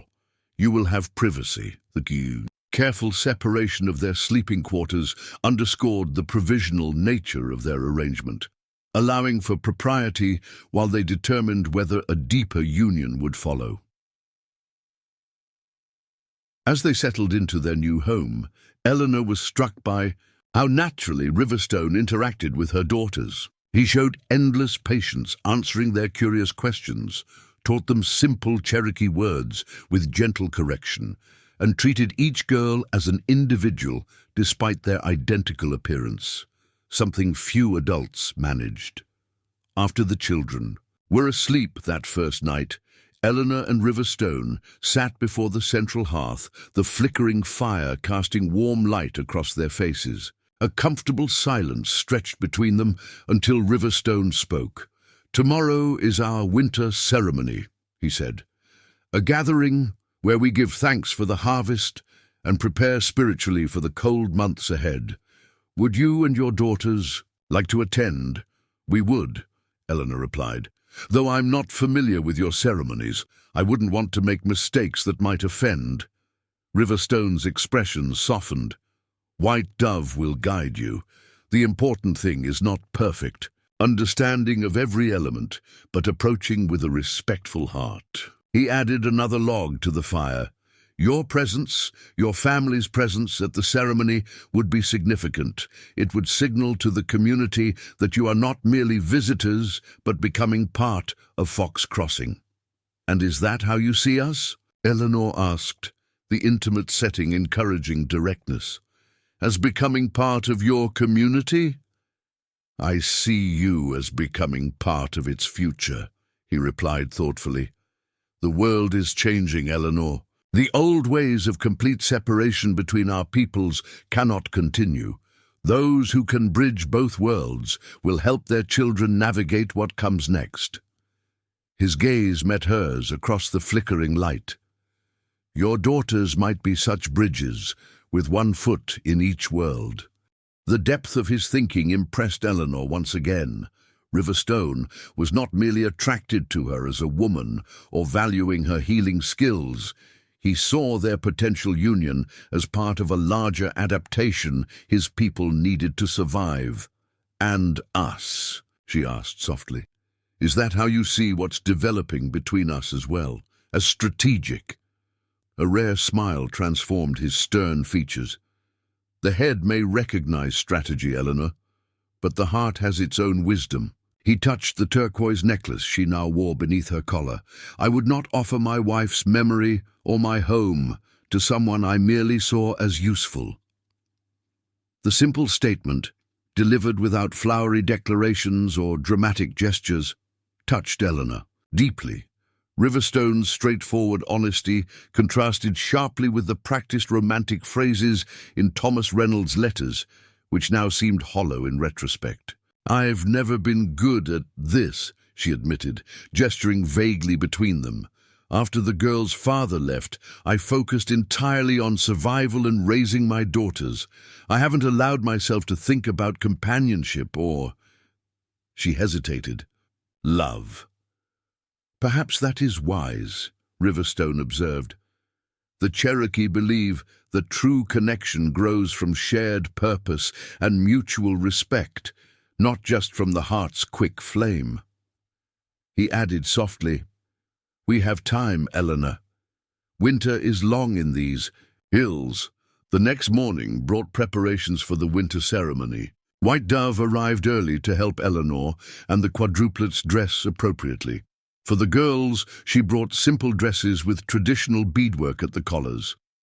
For Eleanor, a more elaborate outfit, a ribbon skirt in deep blue with silver, accents and a matching top adorned with subtle symbols of healing and protection.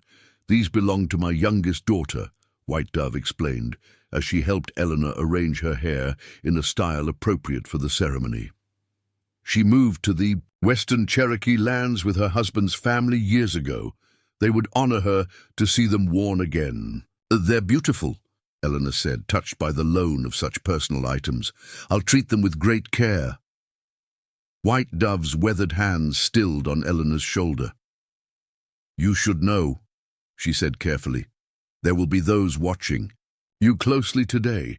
Most accept Riverstone's decision to bring you into his home, but some elders worry about preserving our ways. I understand, Eleanor replied. Change is difficult in any community. In my town, widows were expected to either remarry quickly or fade into invisible spinsterhood. My independence unsettled people. The elder's eyes crinkled with approval. You understand more than I expected.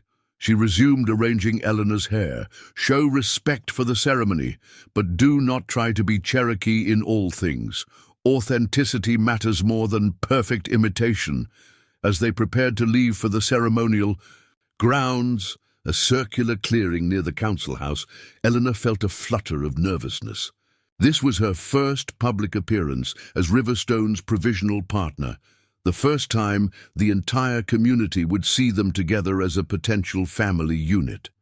The quadruplets, however, showed no such anxiety. Dressed in their ceremonial clothes, they practically danced with excitement, eager to participate in their first Cherokee tradition. Their enthusiasm steadied Eleanor's nerves, reminding her why she had accepted Riverstone's proposal, not just for herself, but for the rich cultural heritage her daughters could embrace.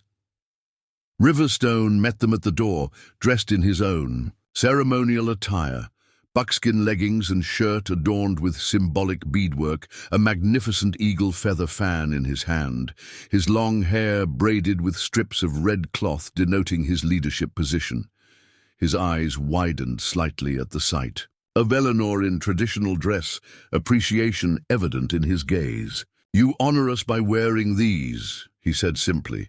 "We wish to show respect," Eleanor replied, "and gratitude for the welcome we've received." As they walked together toward the ceremonial grounds, Eleanor felt the weight of eyes upon them. Some curious, some approving, a few still wary. But when Riverstone offered his arm to her, a public acknowledgement of their developing relationship, she accepted it with quiet confidence. Whatever challenges lay ahead, they would face them together. A mail-order bride who never reached her intended destination, 4 little girls who found acceptance in an unexpected place, and a Cherokee chief wise enough to recognize that sometimes the greatest healing comes from bringing different worlds together. Winter transformed the Oklahoma Territory into a study of contrasts. Brilliant white snow against stark blue skies, the dark silhouettes of bare trees, and the warm glow of fires that made Fox Crossing feel like an island of light in a frozen world. For Eleanor and her daughters, the season passed in a progression of discoveries, adjustments, and deepening connections. The Christmas season brought its own challenges and joys. Eleanor had worried her daughters might feel the absence of familiar holiday traditions, but Riverstone surprised them all by returning from a trading journey with small gifts wrapped in colorful cloth, wooden animals carved by his own hands for each girl, with subtle differences that acknowledged their individual personalities. For Mary, a proud eagle. For Martha, a detail-rich fox. For Margaret, a thoughtful owl. And for Mercy, a playful rabbit. "How did you know which animals suited each girl?" Eleanor had asked, amazed at his perceptiveness. Riverstone smiled. "I watched them. The best gifts come from seeing who someone truly is, not who we wish them to be." For Eleanor he had brought something even more precious, paper, ink, and several books on advanced medical treatment. He'd traded valuable furs to obtain from a doctor passing through the territory. "Your knowledge should grow, not remain fixed," he'd explained. "A healer never stops learning." The winter ceremony had marked a turning point in their acceptance by the community. When Eleanor and her quadruplets had joined the sacred circle, following White Dove's guidance through unfamiliar rituals, an elder named Running Bear had initially objected to their presence. The ancient man had risen shakily to his feet, speaking sharply in Cherokee while pointing at the outsiders. Riverstone had listened with respectful attention before responding with measured words in their shared language. Though Eleanor couldn't understand the exchange, she sensed its significance from the tense silence that followed. Finally, Spotted Fawn had stepped forward, adding her own voice to the discussion. She'd removed a medicine pouch from around her neck, one startlingly similar to Eleanor's grandmother's, and held it beside Eleanor's own, speaking passionately while gesturing between the two. The elder had studied the pouches, then Eleanor's face, before nodding slowly and resuming his seat. Later, Riverstone explained, he questioned whether outsiders should participate in sacred ceremonies. I reminded him that knowledge once shared by Cherokee healers returned to us through your hands, completing a circle begun generations ago. And, what did Spotted Fawn say? Eleanor had asked. That medicine recognizes medicine, regardless of the hands that carry it, he'd replied, with quiet satisfaction. From that day forward, Eleanor and her daughters moved through the settlement with growing confidence, no longer feeling like tentative guests, but as people finding their proper place. Life in Riverstone's home settled into comfortable patterns. The quadruplets thrived under the combined tutelage of Hannah's English lessons and cultural education from various community members. They learned to identify animal tracks in the snow with John Tall Pine, practiced Cherokee songs with White Dove, and absorbed the settlement's history through evening stories told around the central hearth. January brought a week of bitter cold that kept everyone indoors. During this confinement, Riverstone revealed another side of himself, a storyteller of remarkable skill. Each evening, he would gather the girls around the fire and share Cherokee legends, his deep voice rising and falling with the rhythm of tales passed down through generations. The Quadruplets sat spellbound as he told of how animals acquired their distinctive features, how stars found their places in the heavens, and how the first Cherokee emerged from the sacred mounds. "You have a gift with children," Eleanor observed one night after the girls had gone to bed. "Children see truth more clearly than adults," he replied. "They haven't yet learned to doubt the connection between all living things. Your daughters listen with their hearts, not just their ears." When Eleanor asked why he had never had children of his own before his wife's passing, a shadow crossed his face. "Willow Dancer and I tried for many years. The son who lived only hours was our first success after much disappointment." His expression grew distant. "After losing them both, I believed my path would be to lead my people, not to father children." "And now?" Eleanor asked softly. His gaze returned to her, warm with possibility. "Now I wonder if the Creator had different plans for me all along." Eleanor divided her time between working with Spotted Fawn in the medicine lodge and establishing her place in Riverstone's household. Though their sleeping quarters remained separate as initially arranged, the emotional distance between them gradually diminished. They shared evening conversations that stretched into the night, discovering common ground in their dedication to their communities, their love of knowledge, and their hopes for a future where Cherokee and white settlers might find more peaceful coexistence. "My father believed such a future was possible," Riverstone told her one snowy evening as they sat before the fire. "He married my mother, a full-blood Cherokee from an ancient lineage, at a time when many traditionalists opposed such unions. But he understood that adaptation has always been the Cherokee way." "Was he accepted?" Eleanor asked, curious about this piece of Riverstone's heritage she hadn't known. "Eventually, through his actions rather than his words. He learned our language perfectly, respected our ceremonies, and fought alongside Cherokee warriors when settlers encroached on our lands." Riverstone's expression softened with memory. "When the removal came, what your people call the Trail of Tears, he walked every step with his Cherokee family rather than claim exemption through his white heritage." The revelation of Riverstone's mixed ancestry explained much about his unique perspective, his ability to move between worlds while remaining firmly rooted in Cherokee traditions and leadership. As January yielded to February, their provisional arrangement underwent its first serious test. A brutal snowstorm isolated Fox Crossing for nearly a week, forcing the entire community to draw closer together for survival. During those challenging days, Eleanor worked alongside Riverstone as a partner in truth, not merely in name, organizing food distribution, treating frostbite cases with Spotted Fawn, and ensuring the most vulnerable members of the settlement remained warm and fed. The crisis revealed Eleanor's leadership abilities in ways that impressed even the most skeptical elders. When supplies ran dangerously low, she devised a rationing system that ensured fair distribution with special attention to children and the elderly. When cabin fever threatened to spark conflicts, she organized storytelling circles, communal crafting, and games that kept spirits high despite the confinement. One afternoon, she overheard two elders speaking in Cherokee, not realizing she had begun to understand basic phrases. "The white woman has a Cherokee spirit," one said to the other. "Riverstone chose wisely," came the reply. "She strengthens our people." The simple exchange, not meant for her ears, touched Eleanor deeply. For the first time since arriving in Oklahoma Territory, she felt truly seen, not as an oddity or an outsider, but as someone who contributed genuine value to the community.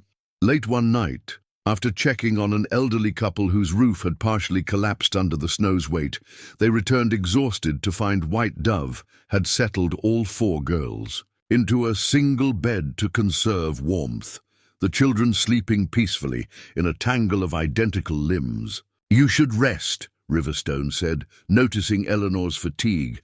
"Tomorrow will bring more challenges." "As should you," she replied. "You've barely slept these past 3 days." Their eyes met in the dim light of the single lamp, mutual concern reflecting between them. Something shifted in that moment, the careful boundaries they had maintained giving way to a more essential truth. Without speaking, Eleanor moved closer, reaching up to touch his face with gentle fingers, tracing the line of weariness etched beside his mouth. Riverstone captured her hand, pressing her palm against his cheek in a gesture more intimate than any they had shared before. "Eleanor," he said softly, her name both a question and an answer. Their first kiss came naturally, without fanfare or hesitation, a meeting of equals who had moved beyond tentative exploration to genuine partnership. When they separated, Eleanor felt a sense of rightness that transcended cultural differences and complicated circumstances.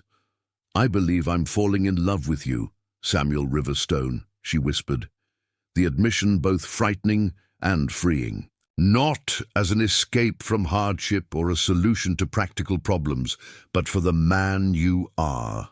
His arms tightened around her. "And I with you, Eleanor Blackwood. Not as a bridge between worlds or a mother for a future family, but for your courage, wisdom and healing heart." The storm eventually passed, leaving Fox Crossing transformed by massive drifts and crystalline beauty. As the community emerged to assess damage and clear paths, a new clarity existed between Eleanor and Riverstone. An unspoken understanding that their arrangement had evolved from provisional to permanent in intention, if not yet in formal declaration. February brought new challenges. A bout of winter illness that swept through the settlement, testing Eleanor and Spotted Fawn's combined medical knowledge. Working in seamless partnership, they created remedies that incorporated both traditional Cherokee herbs and Eleanor's pharmacological understanding. Several cases that might have proven fatal in previous winters responded to their innovative treatments. "We save more lives together than either could alone," Spotted Fawn observed one evening as they prepared medicines. "This is how knowledge should grow, not one tradition conquering another, but each strengthening where the other has weakness." The philosophy resonated deeply with Eleanor, who had always believed that healing transcended cultural boundaries. "My grandmother would have loved to meet you," she told the Cherokee healer. "You remind me of her, practical wisdom combined with spiritual insight." Spotted Fawn smiled, the rare expression transforming her usually solemn face. "Perhaps she does meet me through your hands and memories." The circle of knowledge continues. As February waned, Riverstone took the Quadruplets on their first ice fishing expedition, teaching them how to cut holes in the frozen creek and wait patiently for their catch. Eleanor watched from the bank, her heart full as she observed the easy rapport between her daughters and the man who was becoming their father in every meaningful way. That evening, after the girls had fallen asleep exhausted from their adventure, Riverstone presented Eleanor with a carved wooden box containing delicate bone fishing hooks sized for small hands. "For next winter," he explained, "when they will be ready to fish on their own." The simple gift, with its assumption of shared futures and continued traditions, moved Eleanor to tears. "You see them so clearly," she whispered, "not just as 4 identical girls, but as individuals growing into their own strengths. And you," Riverstone said softly, taking her hand, "I see you too, Eleanor Blackwood. Your courage, your healing wisdom, your mother's heart that found room for our ways alongside your own." March arrived with hints of thaw, patches of muddy earth appearing beneath receding snow. With the first passable trails came news from the outside world, carried by a half-Cherokee trader named Michael Black Fox, who periodically connected Fox Crossing with other settlements. "Thought you'd want to know," he told Riverstone during a council meeting that Eleanor attended as the settlement's recognized healer. "Thomas Reynolds has continued his campaign against your arrangement." He nodded respectfully to Eleanor. "He's filed another petition with the Indian agent, this time claiming Mrs. Blackwood is being prevented from communicating with authorities." Eleanor's face flushed with anger. "That man's persistence is remarkable, considering he rejected us outright at the station. Pride makes men do foolish things," White Dove observed from her place among the elders, "especially men who believe they own whatever they touch." "There's more," Black Fox continued hesitantly. "He's gathered signatures from prominent citizens demanding that the territorial governor investigate the corruption of white womanhood among the savages. His words, not mine." His expression grew troubled. "And he's specifically mentioned the children, suggesting they're being raised as heathens against their mother's will." A cold fear gripped Eleanor's heart. Throughout American history, children had been removed from homes deemed unsuitable by authorities, often on far flimsier pretexts than a white mother raising her daughters among Cherokee. The Quadruplets had finally found security and acceptance. The thought of them being torn away was unbearable. "What can we do?" she asked, looking from Black Fox to Riverstone. "We could send you away until this passes," one elder suggested pragmatically, "to relatives farther west, beyond territorial jurisdiction." Riverstone shook his head. "Running solves nothing. Reynolds would simply claim his accusations were proven correct." He turned to Eleanor, his expression grave. "There is another option, though it would require accelerating our timeline." Understanding dawned immediately. "Marriage," she said. "A formal, legally recognized union." "Yes," Riverstone confirmed. "A marriage performed by both Cherokee ceremony and Christian ritual, documented by both tribal record and territorial law." He addressed the council. "As a legally married couple, Eleanor's presence here would be her right as my wife, and her daughters would be under my legal protection as their stepfather." The council erupted in discussion, opinions divided on whether formalizing the relationship would diffuse or inflame the situation.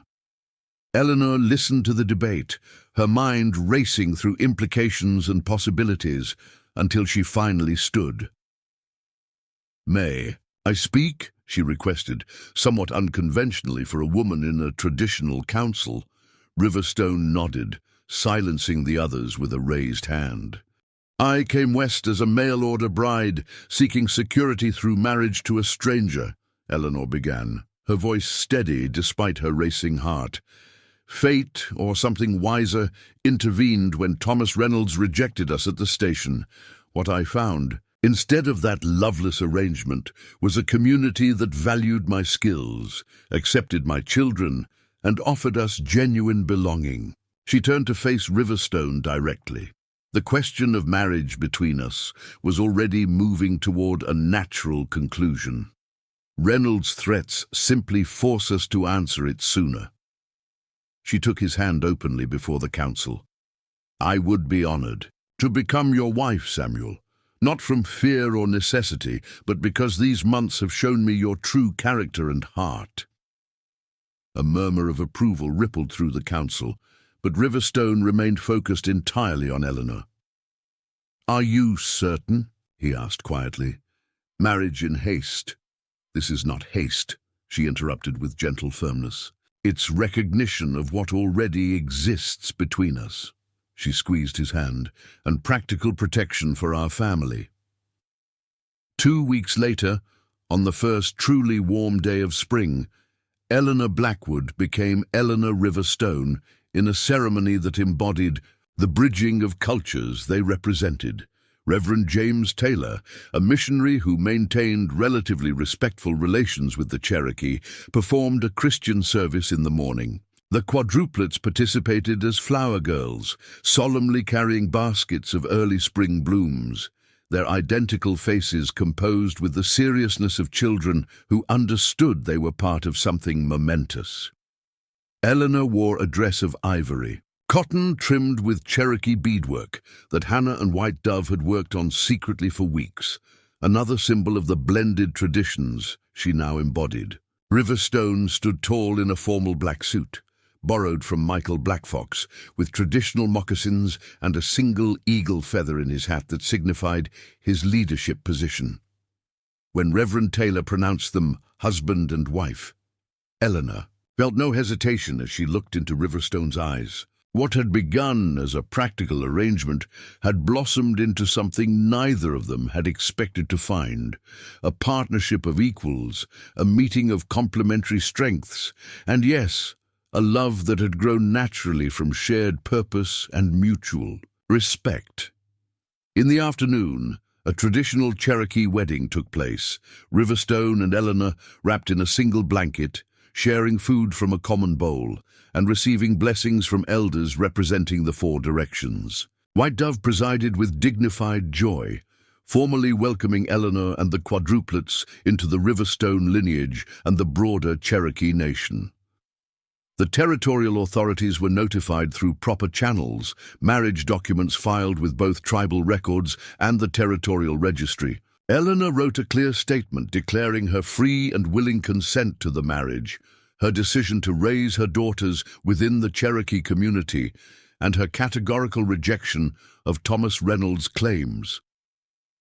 Reynolds's reaction came swiftly, a furious visit to the Indian agent demanding intervention, now on grounds that a white woman had been coerced into marriage with a savage. But the agent, weary of the rancher's escalating demands and faced with legal documentation of a proper marriage, finally dismissed his complaints. "The woman has made her choice, Reynolds," the agent reportedly told him.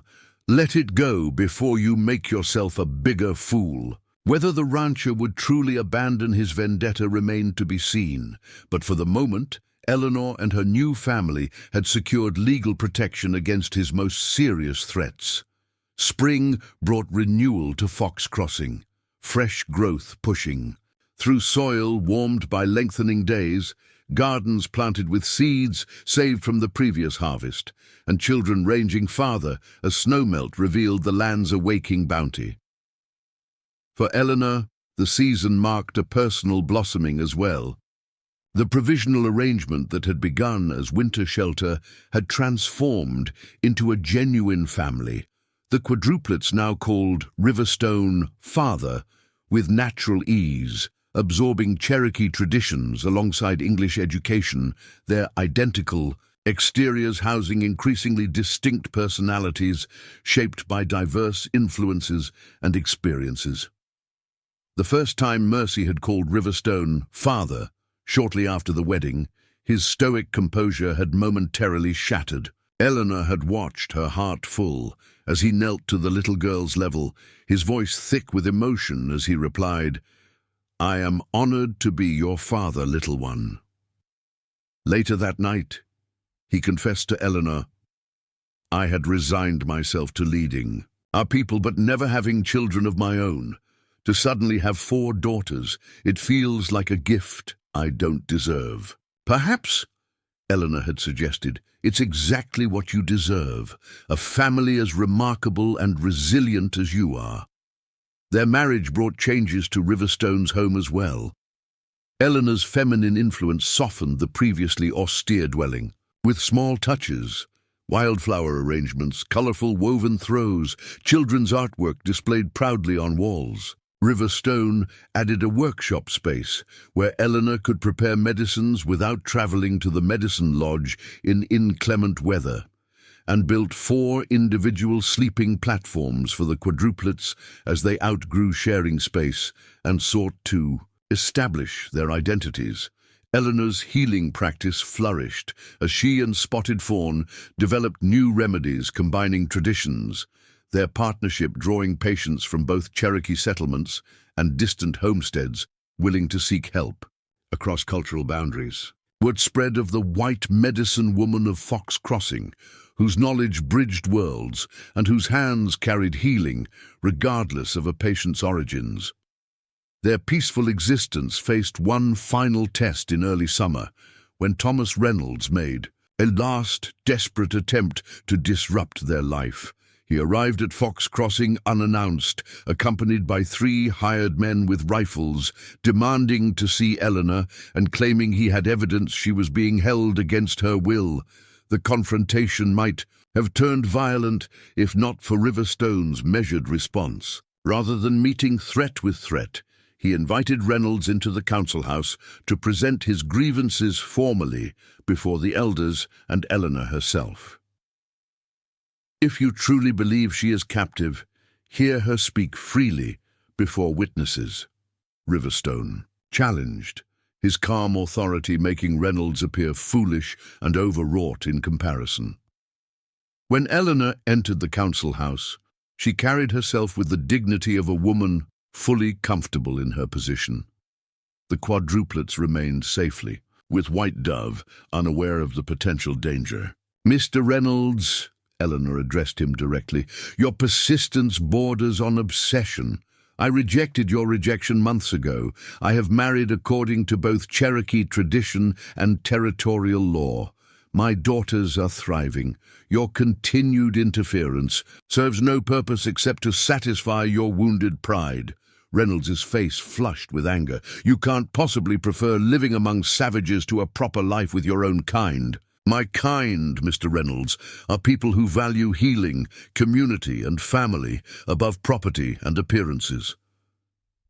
Eleanor's voice remained steady. "Riverstone sees my daughters as blessings, not burdens. He values my knowledge, rather than expecting me to hide it. The Cherokee have welcomed us as family, not oddities to be tolerated." The simple truth of her words seemed to finally penetrate Reynolds' obstinance. He looked around the council house, taking in the dignified elders, the evidence of an organized society with its own laws and governance, and finally at Eleanor herself, healthy, well-dressed, and clearly speaking of her own free will. "You've made your choice then," he said flatly. "I have," Eleanor confirmed, "and I would appreciate you respecting it, as the territorial authorities have already done." Whether it was Eleanor's dignified certainty, the intimidating presence of Cherokee warriors discreetly positioned around the settlement, or simply the realization that his crusade had become absurd, even to himself, Reynolds departed without further incident. As his party rode away, Riverstone placed a hand on Eleanor's shoulder. "That took courage," he said quietly. "Not as much as you might think," she replied. "It's easy to speak truth when you're standing on solid ground." On a particularly beautiful April evening, Eleanor and Riverstone stood together watching their daughters play with other children in the settlement's central clearing. Mary led a complicated game involving hoops and sticks, her natural leadership emerging. Martha worked carefully on a small clay pot under an elder's guidance, her artistic talents flourishing. Margaret sat slightly apart, observing everything, with thoughtful eyes, while reading a book Riverstone had given her. And Mercy darted between groups, her infectious laughter drawing others into her orbit. "They belong here completely," Eleanor observed with quiet wonder. "As if they were always meant to find this place." Riverstone's arm settled around her shoulders, the gesture now familiar and comforting. Perhaps they were. The Cherokee believed that souls sometimes know their true home before the mind recognizes it. Eleanor leaned against him, contemplating the strange journey that had brought them to this moment. "When Thomas Reynolds rejected us at that station, I thought my carefully laid plans had crumbled to nothing. I couldn't see that rejection was actually redirecting us toward something better. The path that appears blocked often leads to the door that should open Riverstone said, wisdom inherited from generations before him evident in his words. As twilight deepened around Fox Crossing, Eleanor reflected on the mail-order bride advertisement that had first brought her west, its promises of security and respectability that had seemed so important when she penned her response. What she had found instead was something far more precious. Not just shelter and acceptance, but genuine community, meaningful work, and love that grew from shared purpose rather than convenience. Her daughters would grow up straddling two worlds, carrying within them the resilience of their challenging beginnings and the strength of their Cherokee upbringing. They would face difficulties, prejudice from both sides, complex questions of identity, and the continuing pressures on native lands and traditions, but they would face these challenges as part of a community that valued their unique spirits. "What are you thinking?" Riverstone asked, noting her contemplative expression. Eleanor smiled, watching as White Dove gathered the children for an evening story, the quadruplets settling eagerly at the elders' feet alongside their Cherokee playmates. Eleanor smiled, watching as White Dove gathered the children for an evening story, the quadruplets settling eagerly at the elders' feet alongside their Cherokee playmates. "I'm thinking that sometimes the greatest healing comes in unexpected forms," she replied, "and that 4 identical little girls and a mail-order bride rejected at a train station might have been exactly what Fox Crossing needed all along." Riverstone's rare, full smile transformed his solemn features. "And exactly what I needed, though I didn't know to look for it." He pressed a gentle kiss to her forehead. "Welcome home, Eleanor Riverstone.